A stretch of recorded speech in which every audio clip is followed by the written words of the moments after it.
Ipinagdiriwang po ngayong araw ng mga Muslim ang Eid al-Adha, ang hudyat ng pagtatapos ng Hajj sa Mecca. At mula sa Quirino Grandstand sa Maynila, may live report si Victoria Tulad. Victoria. Ivan, madaling araw pa lang ay nandirito na sa Quirino Grandstand sa Maynila ang mga kapatid nating Muslim para ipagdiwang ang Eid al-Adha.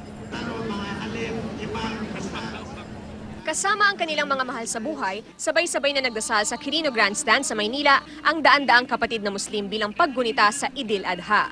Ang Eid al-Adha ay isa sa dalawang malalaking pista ng relihiyong Islam. Kilala ito bilang Feast of Sacrifice dahil hindi nagdalawang isip si Ibrahim na isakripisyo ang kanyang anak na si Ishmael nang iniutos ito ni Allah. Pagpapakita raw ito ng pagiging masunurin kay Allah.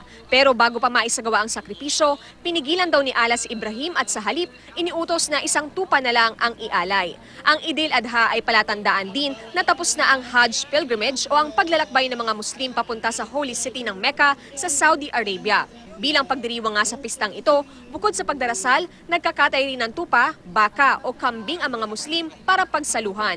Nagbibigay rin sila ng regalo sa isa't isa. Kahapon ay nagpaabot na ng kanyang suporta para sa Eid al-Adha ang Malacanang. Sa isang pahayag, binati ni Pangulong Rodrigo Duterte ang mga Muslim sa bansa. Nagpasalamat din si Pangulong Duterte sa suporta ng mga Muslim para sa peace process sa Mindanao. Ito ang pinakamahalaga po sa aming mga Muslim aron po ng ito. Panalangin namin na walang mangyari sa aming mga Muslim, mga ganun. Yun ang dinalangin na magsimba kami sa Eid al-Adha. Ang pinakamalaking purpose nito yung kumbaga mabago mo yung sarili mo sa pagiging masama, maituwid mo sa pagiging mabuting tao.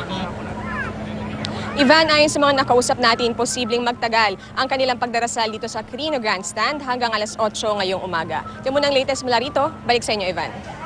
Maraming salamat, Victoria Tulad.